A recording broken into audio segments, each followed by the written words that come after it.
बिस्मिल्लाहिर रहमानिर रहीम।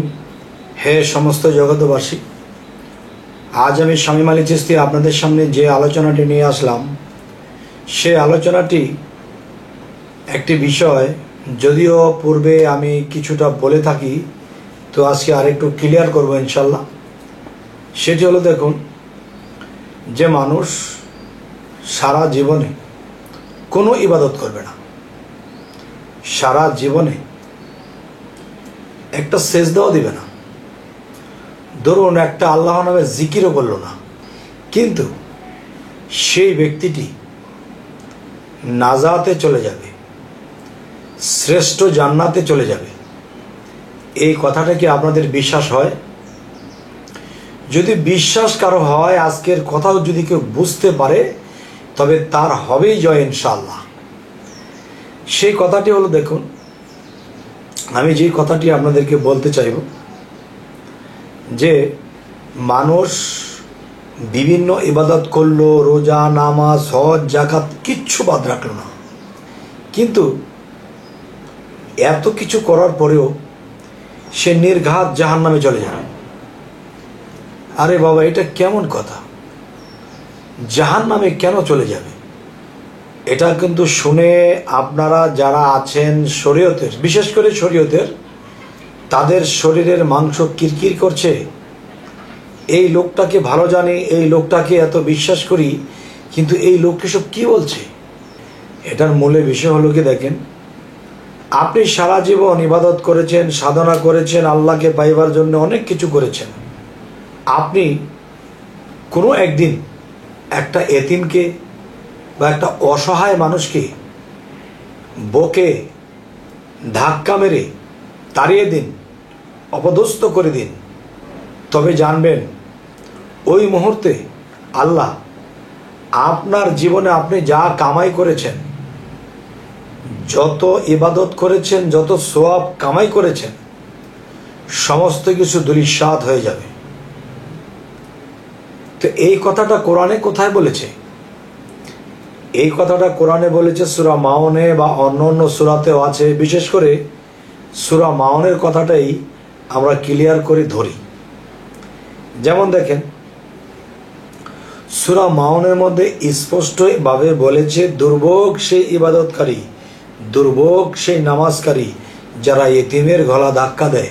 তাহলে বোঝা গেল কি, এই পৃথিবীতে নামাজ পড়ার কোনো প্রয়োজন নেই, জিকির করার দরকার নেই। কি করবেন জানেন? আল্লাহ কি বলেছে? আমি পৃথিবীর আনাচে কানাচে, পৃথিবীর ওই প্রান্তে সেই প্রান্তে আমি বসবাস করি না, আমি বসবাস করি মানুষের কালবে।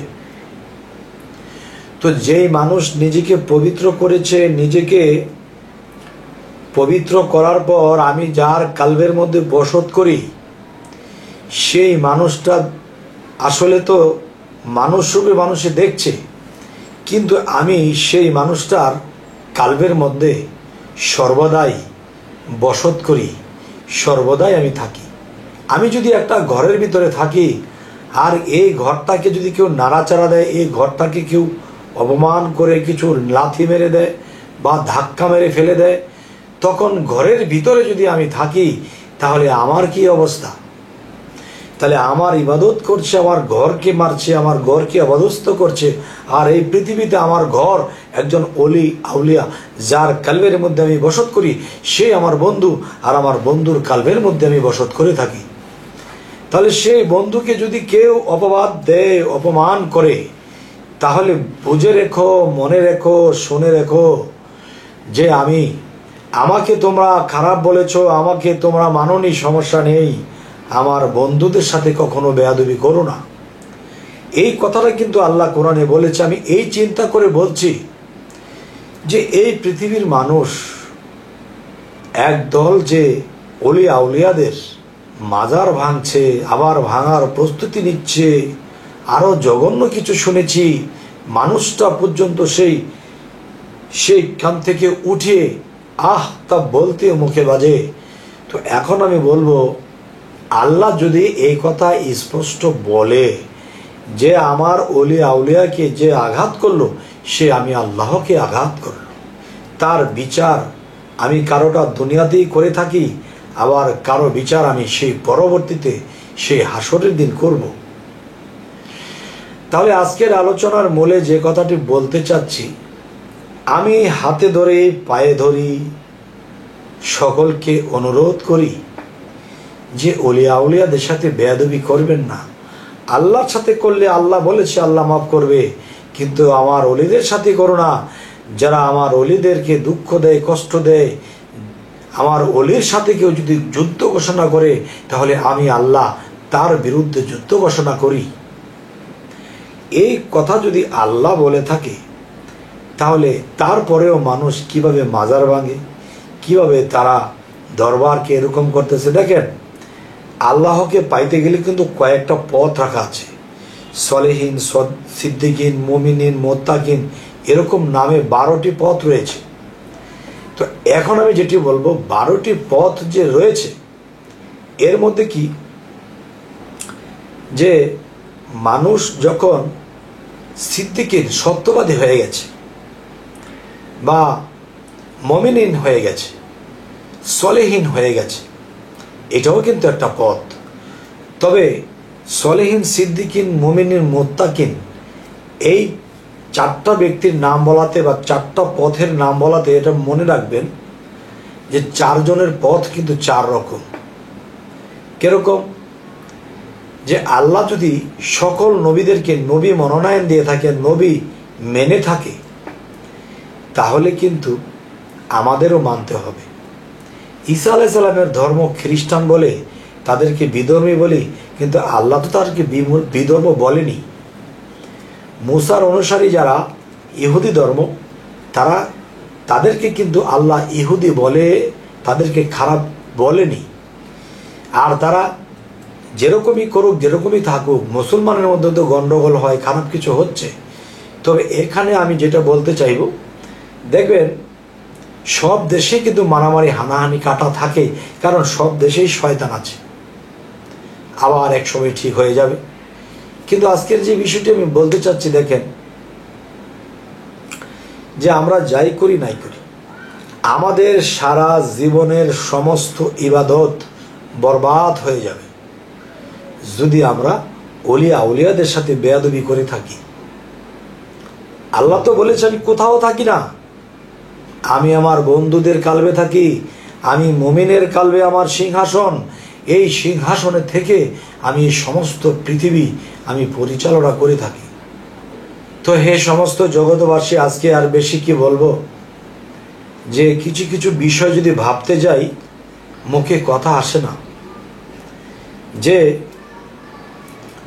একজন আল্লাহর ওলি দুনিয়াতে থাকতে পাগলের মতো থেকেছে, তাকে বেশে খারাপ দেখা গিয়েছে, তাকে কেউ নামাজ পড়তে দেখেনি, তাকে কেউ দেখা যায় অজু গোসল করে পরিষ্কার জামা পরতে দেখেনি।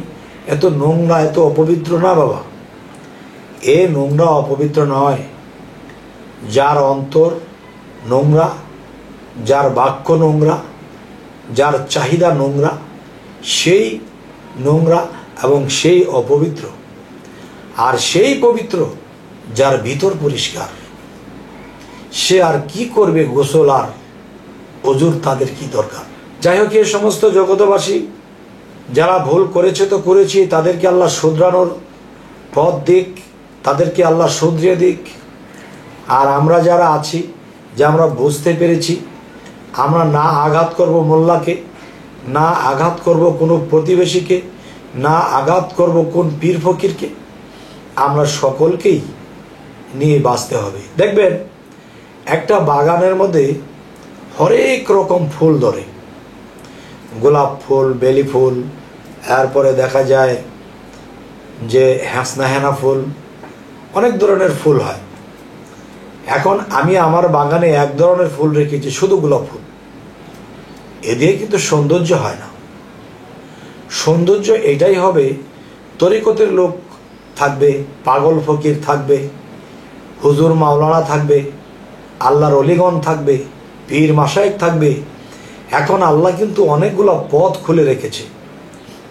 একটা পথ খুলে রেখেছে যে হজরত আলীর যে রাস্তা সেটি কিন্তু সাধনার পথ, কালবে বসাইবার পথ, আল্লাহকে হট কানেকশন করার পথ।